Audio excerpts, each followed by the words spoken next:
Hello friends, NS तथा GM classes में आपका स्वागत है।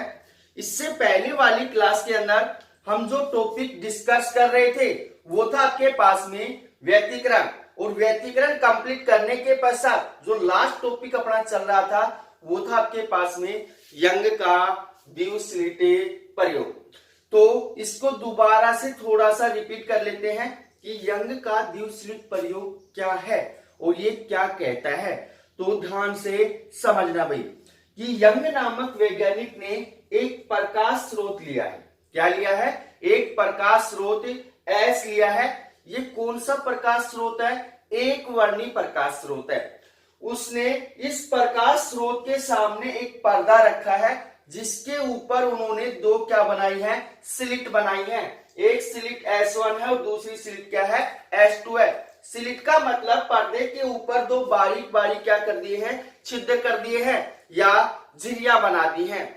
उससे इन दोनों स्लिटों के सामने एक अन्य पर्दा रखा है जिसके ऊपर क्या होता है? व्यतिकरण प्रतिरूप प्राप्त होता है या फ्रिंजे प्राप्त होती हैं। तो अब उन्होंने क्या बताया है उसको अच्छे से सुनना कि आपके पास में दोनों जो स्लिटें हैं ये द्वितीयक प्रकाश स्रोत के भांति क्या करती हैं? व्यवहार करती है, क्योंकि आपके पास में प्राथमिक प्रकाश स्रोत तो क्या है? एस है, परंतु आपके पास में दोनों स्लेटें हैं ये क्या करती हैं? द्वितीयक प्रकाश स्रोत के भांति व्यवहार करती हैं। और इन स्लेटों से चलने वाली जो प्रकाश तरंगे हैं, यहां से जैसे ही प्रकाश तरंगे चलेंगी तो किसके रूप में चलती हैं? सरंग तथा गरत के रूप में चलती हैं। किसमें चलती हैं? सरंग तथा गरत के रूप में चलती हैं। उससे आगे आपके पास में यहां सरंग और गरत के रूप में चलती हैं। तो सरंग को यहां पे मैंने डार्क लाइन से प्रदर्शित किया है और दो डॉट से मैंने किसको प्रदर्शित किया है? गरत को किया है। तो अब इससे आगे उन्होंने क्या बताया है कि जिस बिंदु के ऊपर सरंग से तथा गरत से मिलता है उस बिंदु के ऊपर क्या होता है? समपोषी व्यतिकरण होता है। सरंग से तथा गरत से मिलता है उस बिंदु के ऊपर क्या होता है? समपोषी व्यतिकरण होता है। और समपोषी व्यतिकरण होने के कारण आपने जो सामने पर्दा लगाया है, पर्दे के ऊपर क्या प्राप्त होती है? चमकीली पट्टी प्राप्त होती है या दीप्त फ्रिंज प्राप्त होती है। क्या होती है? चमकीली पट्टी या दीप्त फ्रिंज प्राप्त होती है। इसी प्रकार अब यहां पे हम देखें कि आपके पास में सरंग गरत से तथा गरत सरंग से मिलते हैं तो उस बिंदु के ऊपर क्या होता है? विनाशी व्यतिकरण होता है। क्या होता है? विनाशी व्यतिकरण होता है। और विनाशी व्यतिकरण होने के कारण इस पर्दे के ऊपर हमें क्या प्राप्त होती है? एक काली पट्टी प्राप्त होती है। क्या प्राप्त होती है? काली पट्टी प्राप्त होती है, जिसे हम क्या बोल सकते हैं? अदीप्त फ्रिंज बोल सकते हैं। तो इस प्रयोग से क्या निष्कर्ष निकला, उस निष्कर्ष को अच्छे से सुनना कि इस प्रयोग के अंदर यहां पे आपके पास में इस प्रकार से पट्टियां प्राप्त होंगी। चमकीली पट्टी भी इस प्रकार से प्राप्त होंगी और काली पट्टी या अदीप्त जो फ्रिंज है वो भी इसी प्रकार से क्या होंगी? प्राप्त होंगी। तो इससे ये निष्कर्ष निकला कि आपके पास में इस प्रयोग के अंदर दीप्त तथा अदीप्त फ्रिंजों का क्या होता है? एक व्यवस्थित क्रम प्राप्त होता है। क्या होता है? एक व्यवस्थित क्रम प्राप्त होता है। तो ये था आपके पास में यंग का द्विसलिट प्रयोग। अब आपने यंग के द्विसलिट प्रयोग से क्या निष्कर्ष निकाल लिया है कि हमें दीप्त और अदीप्त फ्रिंजों का एक व्यवस्थित क्रम क्या हो रहा है? प्राप्त हो रहा है। अब इसके अंदर एक बात ध्यान रखना भाई, महत्वपूर्ण बात है। जिस रंग का तरंगदैर्घ्य सबसे अधिक होता है, जिस रंग का तरंगदैर्घ्य सबसे अधिक होता है, उस रंग की जो पट्टी या फ्रिंज की जो चौड़ाई है वो क्या होती है? सबसे अधिक होती है। अब आपके पास में कौन से रंग का तरंगदैर्घ्य सबसे अधिक होता है? लाल रंग का तरंगदैर्घ्य क्या होता है? सबसे अधिक होता है। तो लाल रंग का तरंगदैर्घ्य सबसे अधिक होने के कारण लाल रंग की पट्टी की जो चौड़ाई है या फ्रिंज जो चौड़ाई है वो क्या होगी, सबसे अधिक होगी, और बैंगनी रंग की क्या होगी, सबसे कम होगी। तो ये था आपके पास में यंग का द्विस्लिट प्रयोग। अब इसके अंदर यहाँ पे जो पट्टी है या फ्रिंज है उसकी चौड़ाई किस प्रकार से निकालेंगे, इसी के अंदर है वही टॉपिक, अलग से नहीं है। इसी के अंदर अगला टॉपिक आपके पास में फ्रिंज चौड़ाई बीटा। तो फ्रिंज चौड़ाई बीटा कैसे निकालेंगे, तो अब आपके पास में पहले तो इसकी डेफिनेशन सुन लेना, लास्ट में लिखवाऊंगा, लिखवाने के लिए तो मैं लास्ट में लिखवाऊंगा, पर फ्रिंज चौड़ाई बीटा किसे कहते हैं कि आपके पास में व्यतिकरण की घटना के अंदर यहां पे क्या हो रही है, व्यतिकरण प्रतिरूप प्राप्त हो रहा है। तो व्यतिकरण प्रतिरूप के अंदर दो क्रमागत चाहे चमकीली हो चाहे काली हो, या फिर इसको ऐसे बोल सकते हो कि दो क्रमागत दीप्त या दो क्रमागत अदीप्त फ्रिंजों के मध्य की जो दूरी होती है, डिस्टेंस होती है, उस दूरी को क्या कहते हैं, फ्रिंज चौड़ाई कहते हैं। डेफिनेशन लास्ट में दोबारा से समझा दूंगा। तो अब आपको क्या निकालना है, फ्रिंज चौड़ाई बीटा का मान निकालना है। तो कैसे निकालेंगे उसको अच्छे से समझना भाई।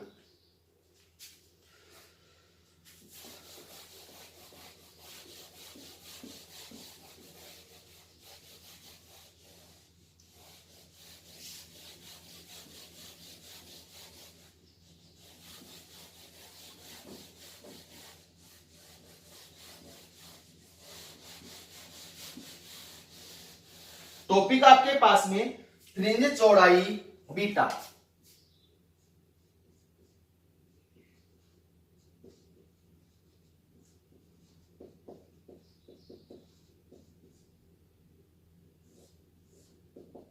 फ्रिंज चौड़ाई, तो आपके पास में फ्रिंज चौड़ाई कैसे निकालेंगे अच्छे से समझना। अब जो आपके पास में टॉपिक था यंग का द्विस्लिट प्रयोग, तो यंग नामक वैज्ञानिक ने क्या किया है, एक पर्दे पर दो बारीक बारीक छिद्र किए हैं। तो इसका डायग्राम बना रहा हूं मैं। एक पर्दा लिया है, उस पर्दे के ऊपर दो बारीक बारीक क्या कर दिए उन्होंने, छिद्र कर दिए हैं, या दो स्लिट बना दिए हैं। एक स्लिट आपके पास में S1 है, दूसरी स्लिट क्या है आपके पास में S2 है। इन दोनों स्लिटों के मध्य की जो दूरी है वो कितनी आपके पास में D है। ये आपके पास में S1 स्लिट है और ये कौन सी आपके पास में S2 स्लिट है, और दोनों स्लिटों के जो मध्य की दूरी है वो कितनी है, स्मॉल d है। उससे आगे इन दोनों स्लिटों के सामने उन्होंने क्या किया है, एक अन्य पर्दा रखा है। क्या रखा है, एक अन्य पर्दा रखा है, और आपके पास में इन स्लिटों तथा इस पर्दे के मध्य की जो दूरी है वो कितनी आपके पास में कैपिटल D है। तो इस बात का ध्यान रखना भाई कि आपके पास में दोनों स्लिटों के मध्य की दूरी कितनी है, आपके पास में स्मॉल d है, और आपके पास में दोनों स्लिटों तथा पर्दे के मध्य की जो दूरी है वो क्या है, कैपिटल D है। उससे आगे उन्होंने क्या बताया है कि ये दोनों स्लिट द्वितीयक प्रकाश स्रोत की भांति क्या करती हैं, व्यवहार करती हैं। ये जो दोनों स्लिट हैं वो द्वितीयक प्रकाश स्रोत के भांति क्या करती हैं, व्यवहार करती हैं।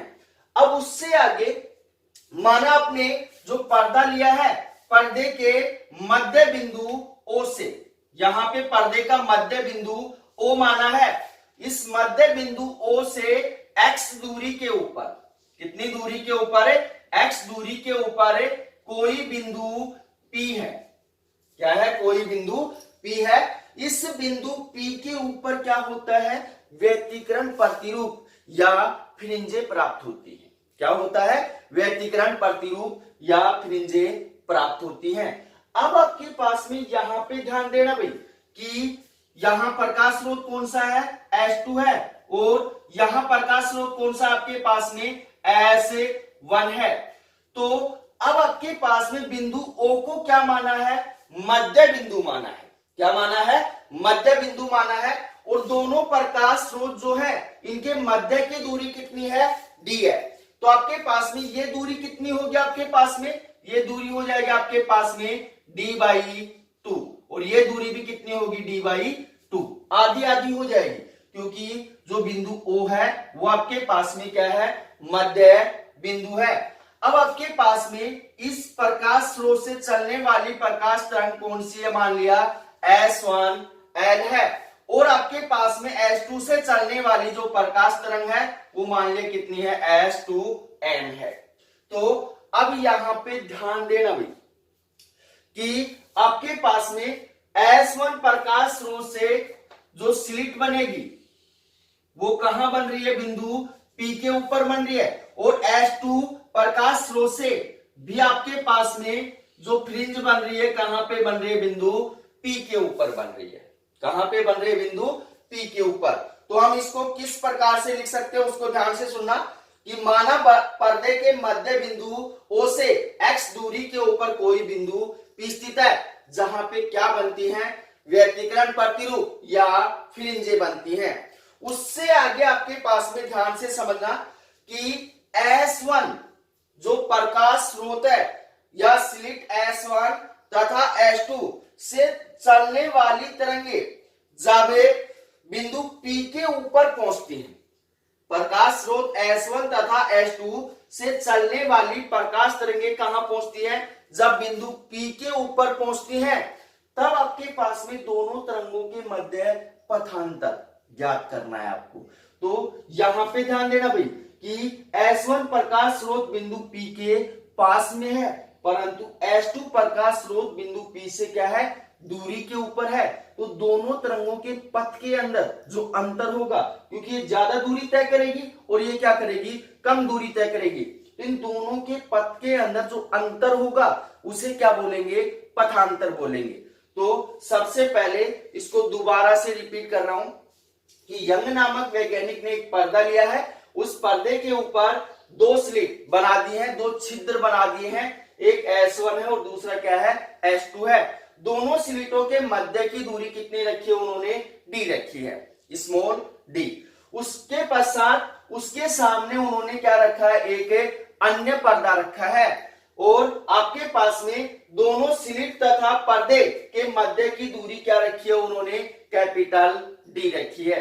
उससे आगे उन्होंने क्या बताया है कि ये दोनों स्लिट द्वितीयक प्रकाश स्रोत के भांति क्या करती हैं, व्यवहार करती हैं। उसके पश्चात उन्होंने क्या किया है, माना आपके पास में पर्दे के मध्य बिंदु O से x दूरी के ऊपर कोई बिंदु P स्थित है, जहां पे क्या होता है, व्यतिकरण प्रतिरूप या फ्रिंजें प्राप्त होती हैं। अब उन्होंने क्या कहा है कि स्लिट S1 तथा S2 से चलने वाली जो प्रकाश तरंगे हैं, जब बिंदु P के ऊपर पहुंचती हैं, तो दोनों तरंगों के मध्य जो पथांतर है वो किस प्रकार से हम निकालेंगे उसको अच्छे से समझना भाई। तो अब आपके पास में पहले इसको लिखेंगे कैसे उसको अच्छे से समझना कि माना एक पर्दे पर दो बारीक छिद्र या स्लिट, माना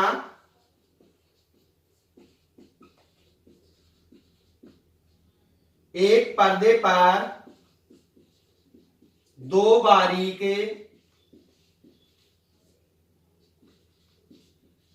छिद्र, कोष्टक के अंदर लिख सकते हैं स्लिट S1 तथा S2, S1 तथा S2 द्वितीयक प्रकाश स्रोत, द्वितीयक प्रकाश स्रोत की तरह कार्य करती हैं।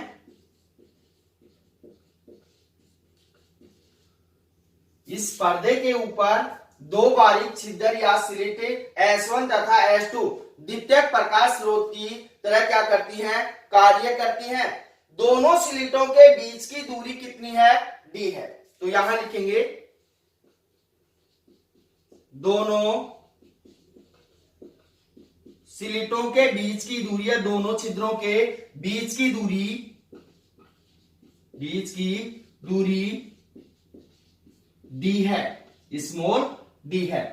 उससे आगे इन दोनों स्लिटों के सामने एक दूसरा पर्दा रखा जाता है। यहां लिखेंगे इन स्लिटों के सामने, इन स्लिटों के सामने एक दूसरा पर्दा रखा जाता है, एक दूसरा पर्दा रखा जाता है जिस पर क्या बनती है, फ्रिंज बनती है, जिस पर एक फ्रिंज बनती है। तो ये बात आपको अच्छे से समझ में आ गई होगी कि इस दोनों स्लिटों के सामने एक अन्य पर्दा रखा जाता है जिसके ऊपर क्या बनती है, फ्रिंज बनती है। अब आपके पास में यहां स्लिट तथा पर्दे के मध्य की दूरी कितनी है, कैपिटल डी है। तो यहां लिखेंगे स्लिट तथा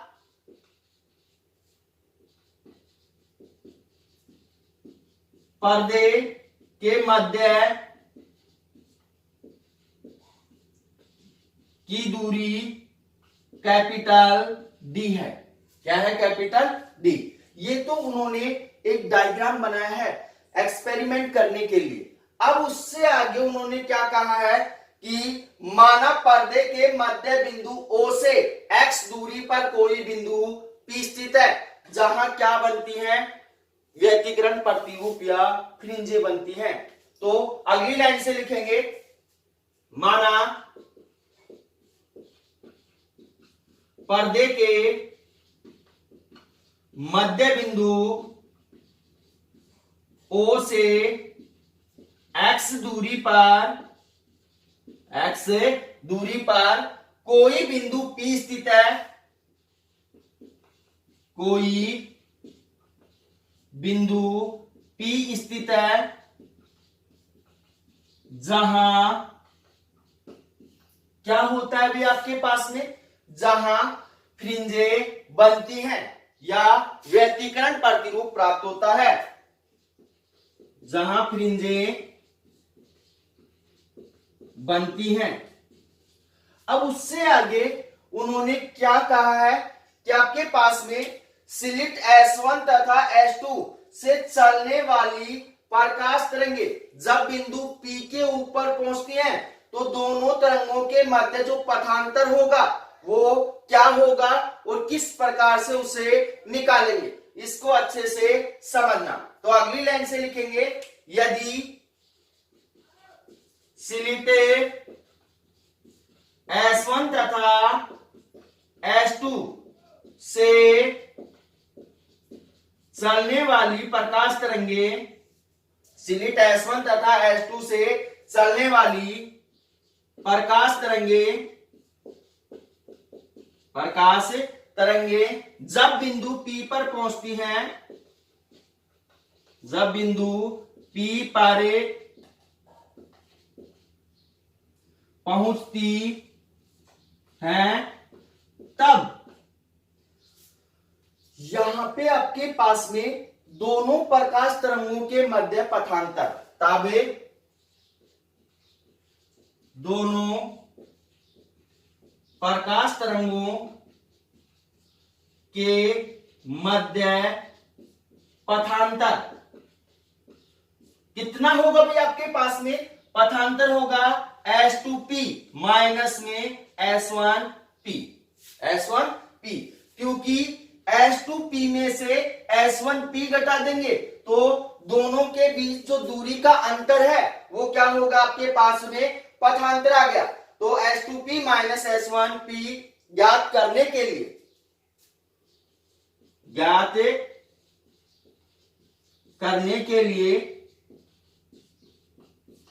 तो ज्ञात करने के लिए किस प्रकार से आगे सोल्व करेंगे उसको अच्छे से समझना। अगर इसका स्क्रीनशॉट लेना चाहते हो तो ले सकते हो, क्योंकि इसको मैं नीचे से रब करूंगा।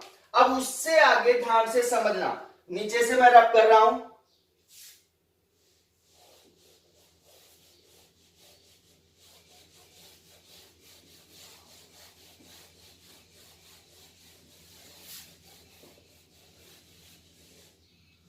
ध्यान से समझना भैया कि आपके पास में दोनों तरंगों के मध्य क्या निकालना है, पथांतर का मान निकालना है। S2P माइनस में S1P का क्या करना है, आपको मान निकालना है। तो यहां पे ध्यान देना, समकोण त्रिभुज S1PL में, S1PL में, तो अब आपके पास में यहां पे ध्यान देना कि OP जो दूरी है वो कितनी है, x है, और OL दूरी कितनी है आपके पास में, OL दूरी आपके पास में dy2 है। तो PL दूरी कितनी होगी भी आपके पास में, जो PL दूरी होगी वो होगी आपके पास x में से क्या घटा दें, dy2 घटा दें। तो यहां पे ध्यान देना कि आपके पास में PO जो मान है आपके पास में, उसमें से क्या कर दे, हमें OL घटा दे। OL का मान कितना है, xy2 है, तो क्या बचेगा आपके पास में, PL बचेगा। उसके पश्चात आपके पास में PO का मान कितना है, x है, और आपके पास में यहां पे OM का मान कितना है, dy2 है। तो PM की दूरी कितनी होगी भी आपके पास में, PM की दूरी होगी x प्लस में dy2 होगी। यहां प्लस हो जाएगा और यहां क्या हो जाएगा, माइनस हो जाएगा। तो यहां पथांतर निकालने के लिए हम क्या करेंगे, त्रिभुज S1PL में, तो यहां लिखेंगे समकोण त्रिभुज S1PL में। अब आपके पास में समकोण त्रिभुज है, तो समकोण त्रिभुज के अंदर पाइथागोरस से प्रमेय से क्या हो जाएगा आपके पास में, कान स्क्वायर बराबर आधार स्क्वायर प्लस में लंब स्क्वायर। तो यहां पे आपके पास में 90 डिग्री का कोण बना हुआ है, तो कर्ण कौन सा हो गया, S1P का होल स्क्वायर। तो यहां लिखेंगे S1P का होल स्क्वायर बराबर क्या होगा, आधार स्क्वायर प्लस में लंब स्क्वायर। तो आपके पास में यहां पे जो आधार है, दोनों स्लिटों के बीच की दूरी कितना माना है, स्मॉल डी माना है, और इस दोनों स्लिट तथा पर्दे के बीच की दूरी कितनी मानी है, कैपिटल डी। तो आधार कौन सा हो गया भी आपके पास में, कैपिटल डी। तो आपके पास यहां क्या हो जाएगा, या फिर इसको ऐसे लिख दो, S1L का होल स्क्वायर प्लस में लंब कौन सा आपके पास में, PL का होल स्क्वायर। अब आपके पास में S1L बराबर कितना मान आपके पास में, D है, और PL का मान कितना है आपके पास में, x माइनस dy2 है। तो यहां लिख सकते हो आप, चूंकि S1L बराबर कितना है, कैपिटल D है, और PL बराबर कितना है आपके पास में, x माइनस dy2 है। ये दोनों मान उठाकर यहां डालेंगे तो आपके पास में क्या होगा, S1P का होल स्क्वायर बराबर कितना हो जाएगा, डी स्क्वायर प्लस में यहां पे PL का मान कितना है, x माइनस dy2 का whole square, x minus dy2 का होल स्क्वायर। अब उससे आगे ध्यान से समझना कि इस साइड क्या है आपके पास में, S1P का होल स्क्वायर है। होल स्क्वायर को हटाएंगे तो आपके पास इस साइड क्या जाएगा, अंडरूट जाएगा, और अंडरूट को हम क्या लिख सकते हैं कि आपके पास में जो संख्या है उसकी पावर कितनी हो जाएगी, 1/2 हो जाएगी। एक बार अंडरूट के रूप में ही लिख लेते हैं इसको। तो आपके पास क्या होगा, S1P बराबर कितना हो जाएगा, under root D square plus में x माइनस dy2 का होल स्क्वायर।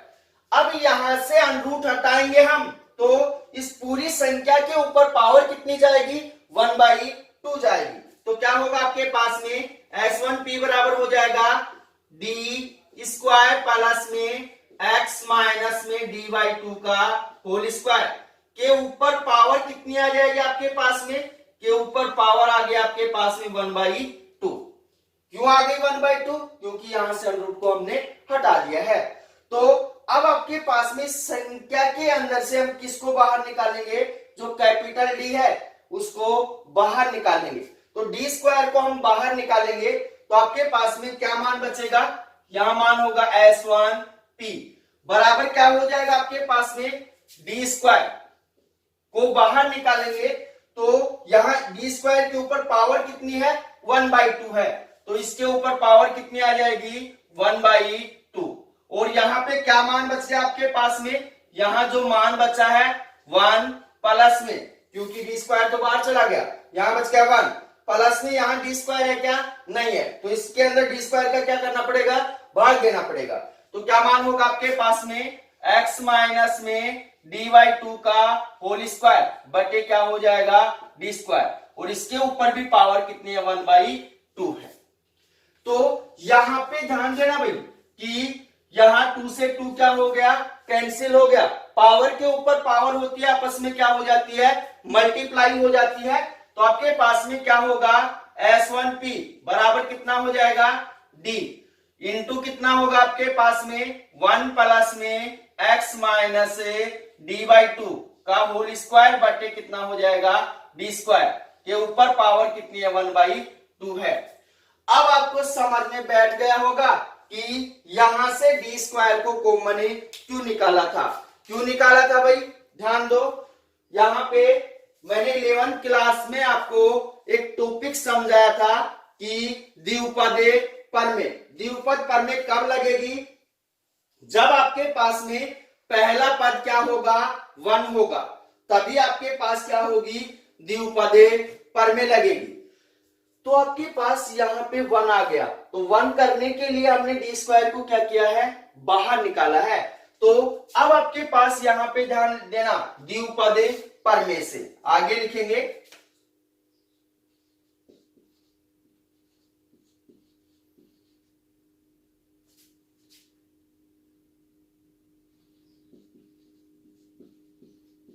द्विपद प्रमेय से।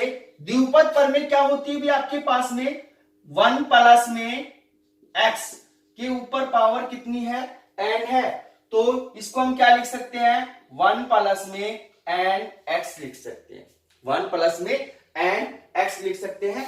तो यहां पे ध्यान देना 1 प्लस में ये पूरा मान लिया आपके पास क्या है x है, तो इसको क्या करेंगे जो सेकंड संख्या है उसके आगे n का मान कितना है 1/2 है, तो आ जाएगा। तो आपके पास में क्या मान होगा यहाँ पे भाई S1P बराबर हो जाएगा D इंटू कितना होगा 1 प्लस में n का मान कितना है 1/2 इंटू कितना होगा x माइनस में dy2 का होल स्क्वायर बटे कितना हो जाएगा डी स्क्वायर, बटे कितना हो जाएगा डी स्क्वायर। तो ये आ गया आपके पास में, इसको आगे मल्टीप्लाई कर दो तो S1P बराबर हो जाएगा D और इतना होगा 1 प्लस में x माइनस dy2 का होल स्क्वायर बटे कितना हो जाएगा 2D स्क्वायर, 2D स्क्वायर। यह आ गया आपके पास में समीकरण नंबर 1।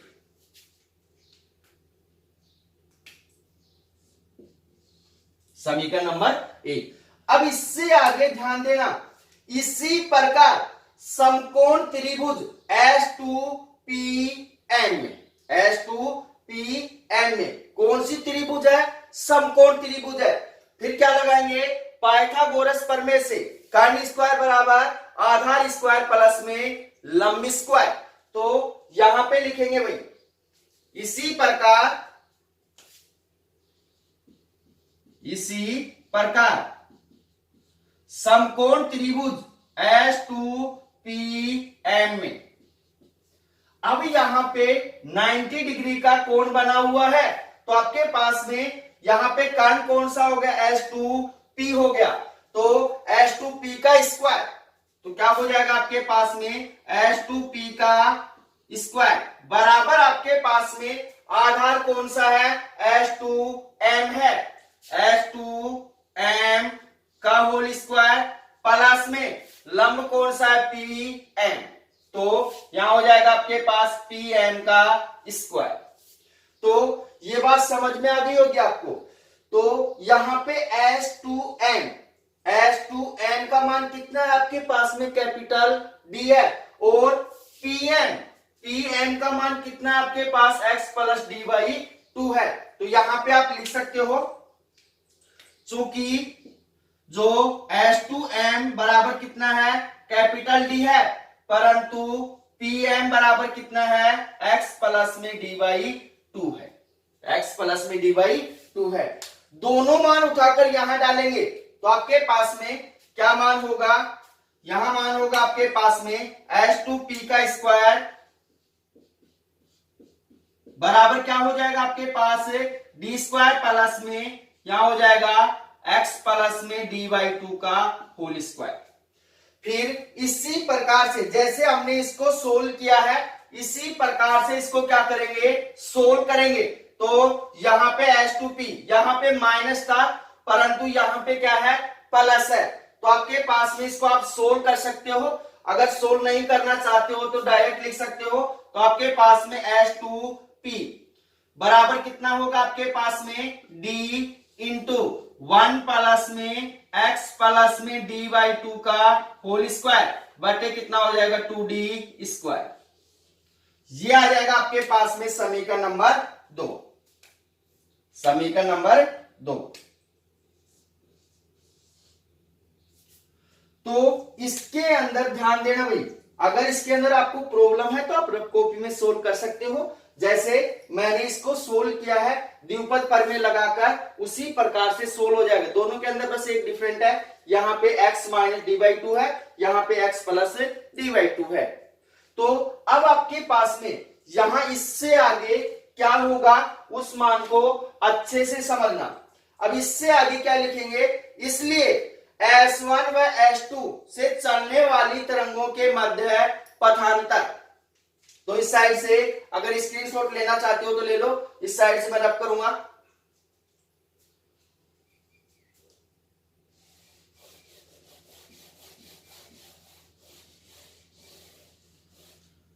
अब आगे क्या लिखेंगे, इसलिए स्लिट S1 तथा S2 से चलने वाली प्रकाश तरंगों के मध्य पथांतर।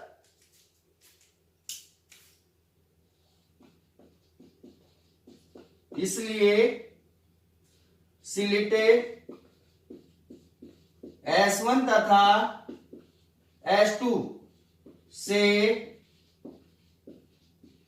चलने वाली तरंगों के मध्य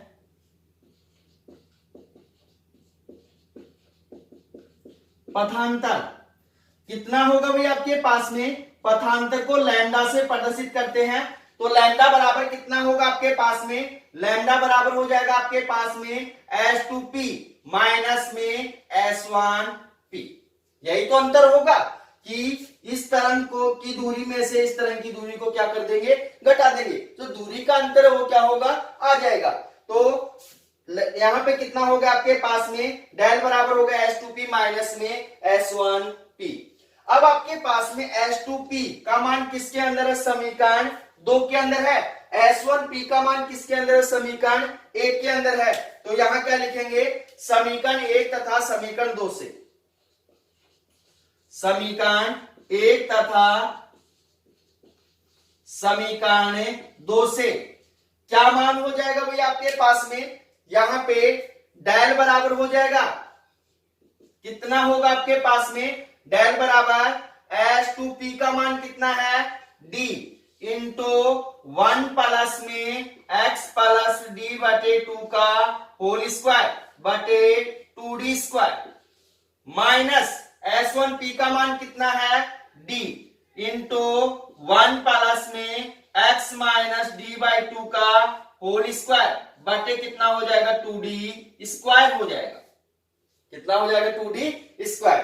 अब आपके पास इन दोनों के अंदर से क्या कॉमन आ रहा है, d कॉमन आ रहा है। क्या कॉमन आ रहा है, d कॉमन आ रहा है। तो d को कॉमन निकालेंगे तो आपके पास में लैम्डा बराबर कितना मान हो जाएगा d इंटू यहां पे कितना मान बच गया 1 प्लस में x plus D by two का होल स्क्वायर बटे कितना हो गया 2d स्क्वायर। यही मान होगा ना भाई। फिर माइनस यहां d तो बाहर चला गया, माइनस 1 माइनस प्लस कितना हो जाएगा, माइनस हो जाएगा। कितना होगा x minus D by two का होल स्क्वायर बटे कितना हो जाएगा 2d स्क्वायर। अब यहाँ पे कौन सा मान कट रहा है भाई, यहाँ पे ध्यान देना कि +1 से -1 क्या हो गया, कैंसिल हो गया। तो क्या मान बचेगा, इस साइड से रब कर रहा हूं मैं,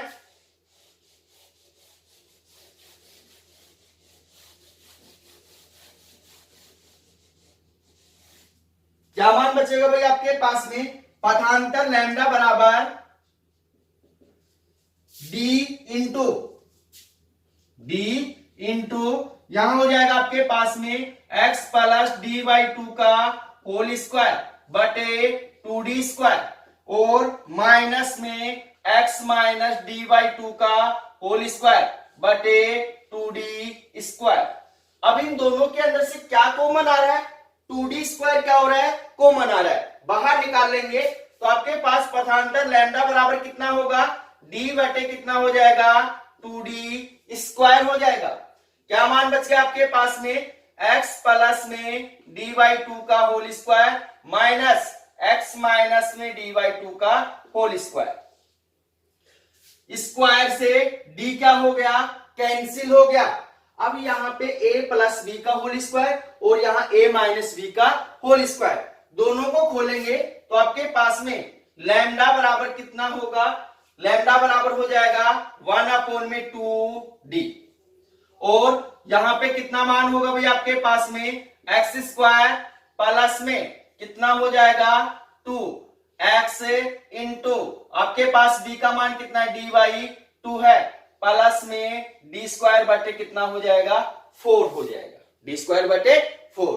अब आपके पास यहां पे माइनस है तो यहां पे माइनस कोष्टक के अंदर बंद कर दो इस संख्या को, क्या होगा x² माइनस में क्या होगा आपके पास में 2x into D by 2 plus में कितना हो जाएगा, d² बटे 4।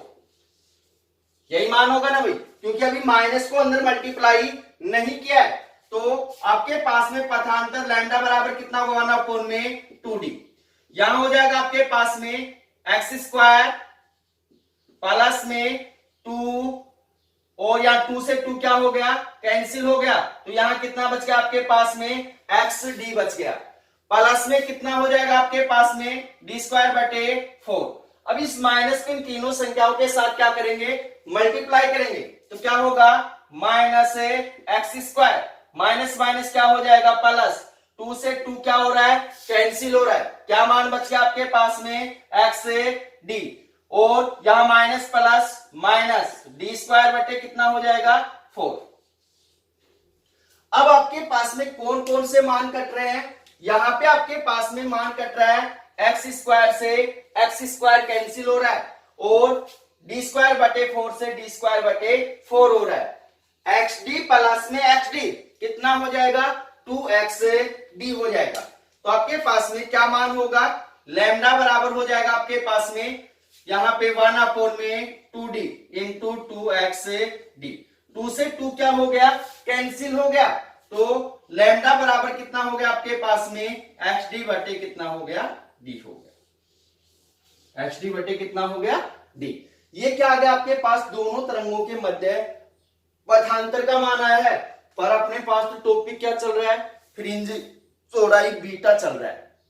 अब आपके पास में यहां पे ध्यान देना कि फ्रिंज चौड़ाई बीटा दो तरीके से निकलेगी, समकीली फ्रिंज या दीप्त फ्रिंज की चौड़ाई बीटा, और दूसरी निकलेगी आपके पास में अदीप्त या काली जो फ्रिंज है उसकी चौड़ाई बीटा।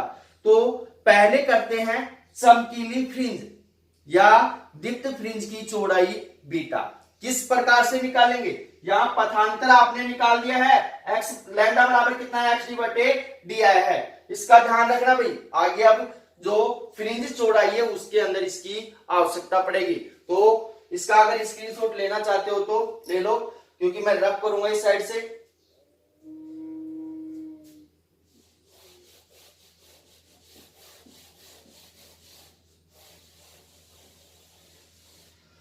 तो अब इसके अंदर फर्स्ट है समकीली या दीप्त फ्रिंज की चौड़ाई बीटा, तो यहां लिखेंगे समकीली या दीप्त फ्रिंज की चौड़ाई बीटा। चमकीले या दीप्त फ्रिंज की चौड़ाई बीटा क्या होगी, ध्यान से समझना। यदि बिंदु P के ऊपर क्या बनती है, एनवी दीप्त फ्रिंज बनती है। बिंदु P के ऊपर क्या बनती है? एनवी दीप्त फ्रिंज बनती है। तो आपके पास में दीप्त फ्रिंज कब बनेगी? जब क्या होगा? समपोषी व्यतिकरण होगा। और समपोषी व्यतिकरण के लिए आपके पास में जो पथांतर होता है वो कितना होता है? एन लैम्डा होता है। कितना होता है? N lambda. तो इस बात को दोबारा से सुन लेना। यदि बिंदु P के ऊपर क्या होती है? एनवी दीप्त फ्रिंज बनती है। तो दीप्त फ्रिंज कब बनेगी? समपोषी व्यतिकरण होगा तब दीप्त फ्रिंज बनेगी। तो माना आपके पास में जो दीप्त फ्रिंज है या समपोषी व्यतिकरण के लिए जो पथांतर है लैम्डा बराबर कितना होता है? एन लैम्डा होता है। इसलिए तो यहां पे लिखेंगे यदि बिंदु P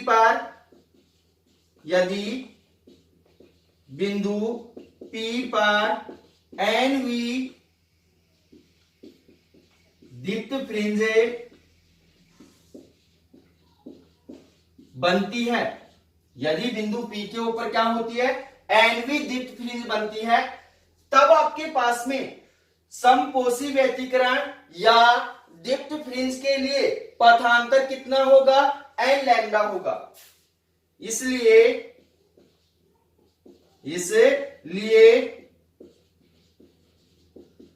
समपोषी व्यतिकरण या दीप्त फ्रिंज के लिए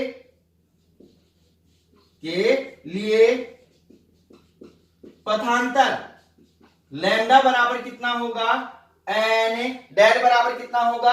एन लैम्डा होगा। तो अब आपके पास में दीप्त फ्रिंज के लिए कौन सी फ्रिंज बन रही है? एनवी फ्रिंज बन रही है। तो आपके पास में पथांतर यहां पे कितना है? दोनों फ्रिंजों के मध्य एक्स डी बटे कितना है? डी आया है। तो दोनों पथांतर आपस में समान होंगे कि नहीं होंगे? दोनों पथांतर आपस में समान होंगे। तो क्या होगा आपके पास में? यहां हो जाएगा आपके पास में एक्स एन डी बटे कितना हो जाएगा? डी बराबर हो जाएगा एन लैम्डा, क्योंकि दोनों पथांतर आपस में क्या होंगे? समान होंगे। यहां मैंने एक्स एन क्या क्यों लगा दिया? क्योंकि आपके पास में बिंदु P के ऊपर कौन सी फ्रिंज बन रही है? एनवी दीप्त फ्रिंज बन रही है। तो अब इससे आगे ध्यान देना, D को इस साइड भेजेंगे और इस स्मॉल d को भी इस साइड भेजेंगे। तो आपके पास में एक्स एन डी बराबर कितना हो जाएगा? एन लैम्डा डी, क्योंकि इस साइड d क्या है? भाग में है। उस साइड जाएगा किस में हो जाएगा? गुणा में हो जाएगा। तो एक्स एन बराबर कितना हो जाएगा भाई आपके पास में? एन लैम्डा डी बटे कितना हो जाएगा? डी हो जाएगा। कितना हो जाएगा? डी। तो अब आपके पास में यहां एक्सएन क्या है? आपके पास में बिंदु O से क्या है? बिंदु P की दूरी है। उससे आगे ध्यान से समझना कि यहां पे आपने क्या बनाई है? एनवी दीप्त फ्रिंज बनाई है। इससे पहले वाली n-1v दीप्त फ्रिंज के लिए आपके पास में जो दूरी होगी वो क्या होगी भाई आपके पास में? अब n के स्थान पर क्या डाल देंगे? n-1 डाल देंगे। तो यहां इसके नीचे आपको लिखना है कि यह समीकरण दे दो, इसको समीकरण नंबर ए दे दो या ए दे दो। यहां समीकरण ए एनवी दीप्त फ्रिंज की क्या है? दूरी को व्यक्त करती है। तो इससे आगे लिखेंगे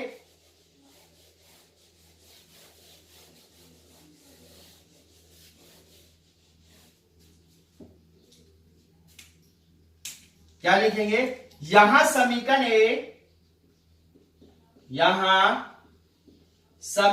ए एनवी दीप्त फ्रिंज की दूरी को व्यक्त करती है। इसलिए n-1v फ्रिंज की दूरी,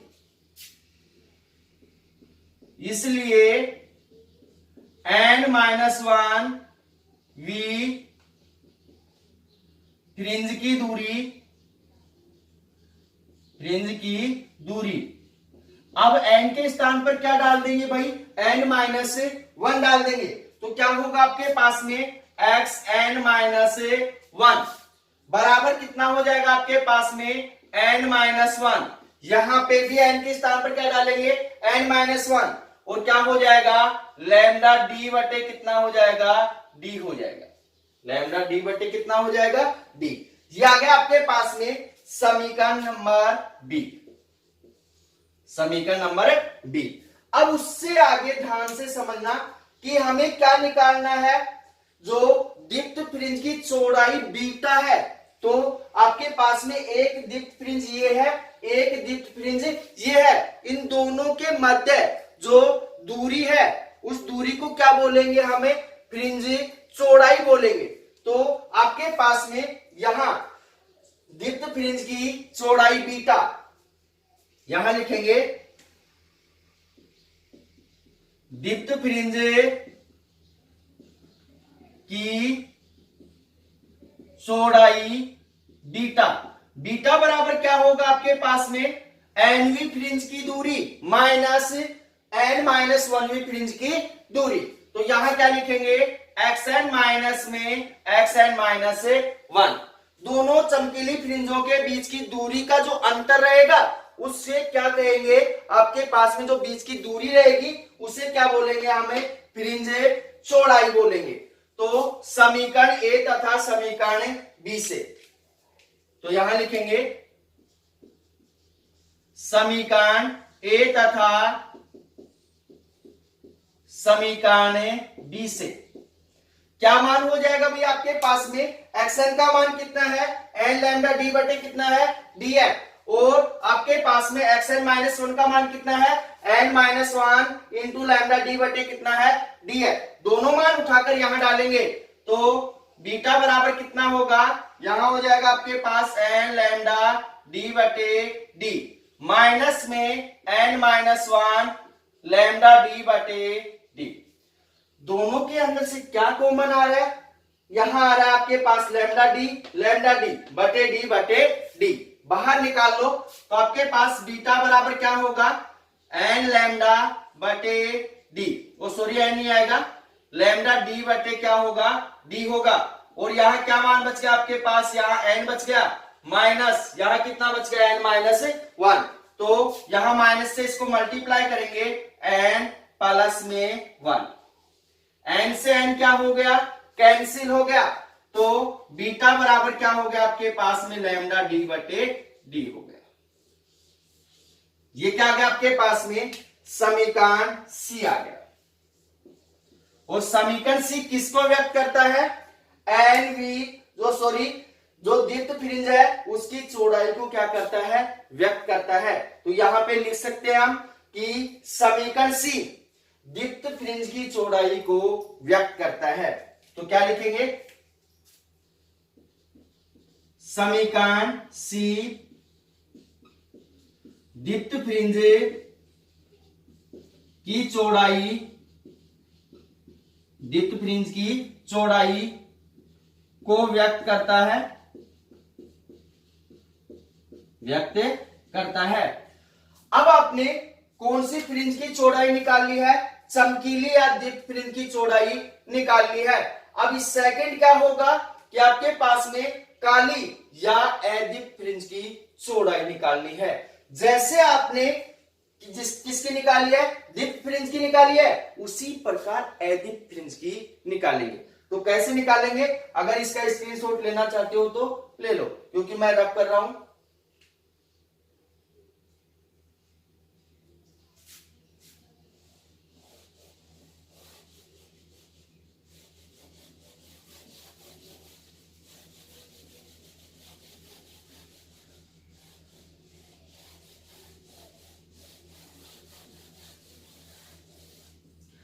सेकंड हो जाएगा आपके पास में काली या अदीप्त फ्रिंज की चौड़ाई।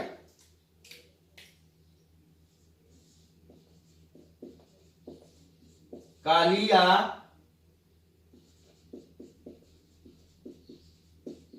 अदीप्त फ्रिंज की चौड़ाई बीटा, इसको भी हम बीटा से ही प्रदर्शित करेंगे। तो अब ध्यान से समझना कि माना आपके पास में बिंदु P के ऊपर कौन सी एनवी एडिप फ्रिंज बनती है। बिंदु P के ऊपर क्या बनती है, एनवी एडिप फ्रिंज बनती है। तो आपके पास में बिंदु P के ऊपर एनवी एडिप फ्रिंज कब बनेगी, जब बिंदु यहां पे क्या होगा, विनाशी व्यतिकरण होगा। क्या होगा, विनाशी व्यतिकरण होगा। तो आपके पास में विनाशी व्यतिकरण के लिए जो पथांतर है लैम्डा, वो कितना होता है, 2n+1 इंटू लैम्डा बाई 2 होता है। तो इस बात का ध्यान रखना भाई, यदि बिंदु P के ऊपर क्या होता है, एडिप फ्रिंज बनती है, एनवी एडिप फ्रिंज बनती है, तब आपके पास में बिंदु P के ऊपर क्या होता है, विनाशी व्यतिकरण होता है। और विनाशी व्यतिकरण का जो पथांतर होता है वो कितना होता है, 2n+1 इंटू लैम्डा बाई 2 होता है। और समकोशी व्यतिकरण के लिए पथांतर कितना होता है, n लैम्डा होता है। तो अब यहां पे लिखेंगे क्या कि यदि बिंदु P पर एनवी एडिप फ्रिंज बनती है, तो क्या लिखेंगे, यदि बिंदु P पर एनवी एडिप फ्रिंज बनती है, एनवी एडिप फ्रिंज बनती है, तब सम विनाशी व्यतिकरण या एडिप फ्रिंज के लिए, तब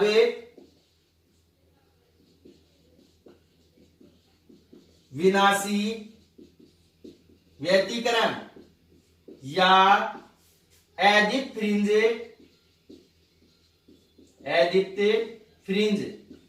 के लिए पथांतर लैम्डा बराबर कितना होता है, आपके पास में डेल बराबर होता है 2n+1 इंटू लैम्डा बाई 2। जो पथांतर डेल बराबर कितना होता है, 2n+1 लैम्डा बाई 2 होता है। अब इससे आगे ध्यान देना कि आपके पास में दोनों तरंगों के मध्य जो पथांतर का मान आया था वो आपके पास में कितना आया था, वो आया था आपके पास में एन डी बटे कितना आया था, डेल बराबर कितना आया था आपके पास में, एन डी बटे कितना आया था, डी आया था। अब ये दोनों पथांतर आपस में क्या होंगे, समान होंगे। तो आपके पास क्या होगा, यहां पे हो जाएगा कितना, यहां पे x आया, सॉरी क्या था, x डी बटे कितना आया था आपके पास में, d आया था। तो आपके पास यहां क्या हो जाएगा, x एन डी बटे कितना हो जाएगा, d बराबर कितना होगा आपके पास में 2n+1 इंटू लैम्डा बाई 2। दोनों पथांतर आपस में क्या होंगे, समान होंगे। तो d को इस साइड भेजेंगे तो किस में जाएगा, गुणा में जाएगा। तो आपके पास में xn बराबर क्या हो जाएगा, xn d बराबर हो जाएगा आपके पास में 2n+1 इंटू लैम्डा डी बटे कितना हो जाएगा, 2 हो जाएगा। इस d को भी इस साइड भेजेंगे तो आपके पास में xn बराबर कितना होगा, 2n+1 इंटू लैम्डा डी बटे कितना हो जाएगा, 2d हो जाएगा, 2d। ये आ गया आपके पास में समीकरण नंबर 1।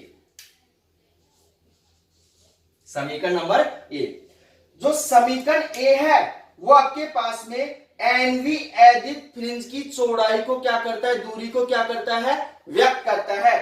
तो यहां लिखेंगे समीकरण ए एनवी एडिप फ्रिंज की दूरी को व्यक्त करता है, इसलिए n-1 वी फ्रिंज की एडिप फ्रिंज की दूरी, तो यहां लिखेंगे इसलिए n-1 वी फ्रिंज की दूरी। अब यहां पे x के n के स्थान पर क्या डालेंगे, n-1 डालेंगे। तो क्या होगा आपके पास में, यहां हो जाएगा xn-1 बराबर, इस साइड में n के स्थान पर क्या डालेंगे, n-1 डालेंगे। तो क्या होगा 2 इंटू एन का मान कितना है एन माइनस 1 प्लस में कितना है 1 इंटू कितना है आपके पास में लैम्डा डी बटे कितना है 2d है। कितना है 2d। अब आपके पास यहां पे ध्यान देना कि x माइनस 1 बराबर 2 को इन दोनों संख्याओं के साथ क्या कर दो मल्टीप्लाई कर दो, तो क्या बचेगा आपके पास में यहां पे जो मान होगा 2n माइनस में 2 प्लस में 1 और इंटू कितना हो जाएगा लैम्डा डी बटे कितना हो जाएगा 2d। अब यहां पे ध्यान देना भाई माइनस का 2 है प्लस का 1 है तो माइनस का कितना बचेगा 1 बचेगा, तो क्या मान होगा आपके पास x माइनस 1 बराबर हो जाएगा 2n माइनस 1 इंटू कितना हो जाएगा लैम्डा डी बटे कितना हो जाएगा 2d। यह आ गया आपके पास में समीकरण नंबर बी। समीकरण नंबर बी। अब आपको निकालना क्या है एडिप फ्रिंज की चौड़ाई, बीटा का मान निकालना है, तो यहां लिखेंगे एडिप फ्रिंज की चौड़ाई, एडिप फ्रिंज की चौड़ाई बीटा बराबर कितना हो जाएगा आपके पास में, बीटा बराबर होगा आपके पास में एनवी फ्रिंज की चौड़ाई दूरी माइनस में एक्सएन माइनस 1वी फ्रिंज की दूरी का जो आपके पास अंतर रहेगा डिस्टेंस आएगी वो क्या रहेगी आपके पास में जो फ्रिंज चौड़ाई है वो होगी। तो समीकरण ए के अंदर किसका मान है एक्सएन का मान है, समीकरण बी के अंदर किसका मान है एक्स एन माइनस 1 का मान है, तो यहां लिखेंगे समीकरण ए तथा समीकरण बी से, समीकरण ए तथा समीकरण बी से क्या मान होगा भाई आपके पास में, यहां बीटा बराबर हो जाएगा आपके पास में एक्सएन का मान कितना है 2n प्लस में 1 लैम्डा एन 2n प्लस में 1 लैम्डा डी बटे कितना है 2d, डालो 2n प्लस में 1 लैम्डा डी बटे 2d माइनस यहां पे कितना हो जाएगा आपके पास में 2n माइनस 1 लैम्डा डी बटे कितना हो जाएगा 2d। क्या कॉमन आ रहा है भाई आपके पास में, यहां पे लैम्डा डी बटे 2d क्या हो रहा है कॉमन आ रहा है, बाहर निकाल लो तो बीटा बराबर कितना हो जाएगा आपके पास में, यहां पे होगा लैम्डा डी बटे 2d, यहां मान कितना बच गया 2n प्लस में 1 माइनस 2n माइनस माइनस क्या हो जाएगा प्लस 1, यहां पे आपके पास में 2n से 2n क्या हो गया कैंसिल हो गया, 2n से 2n क्या हो गया कैंसिल हो गया, 1 प्लस में 1 कितना हो जाएगा 2 हो जाएगा, तो आपके पास में बीटा बराबर क्या मान होगा लैम्डा डी बटे कितना हो गया 2d इंटू कितना हो गया 2, 2 से 2 क्या हो गया कैंसिल हो गया, तो बीटा बराबर कितना मान आ गया यहां पे आ गया आपके पास में लैम्डा डी बटे कितना हो गया d हो गया। यह आ गया आपके पास में समीकरण सी। अब यहां पे ध्यान देना भाई दीप्त फ्रिंज की जो चौड़ाई आई थी बीटा, बीटा बराबर भी कितना आया था लैम्डा डी बटे डी आया था, इसलिए हम कह सकते हैं दीप्त तथा अदीप्त दोनों फ्रिंजों की जो चौड़ाई बीटा है उसका मान क्या होता है एक समान होता है, क्या होता है एक समान होता है, तो इसके नीचे लिखेंगे इसलिए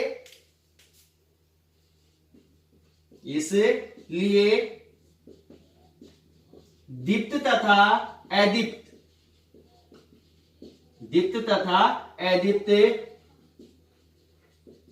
फ्रिंजों की चौड़ाई एक समान होती है, एक समान होती है,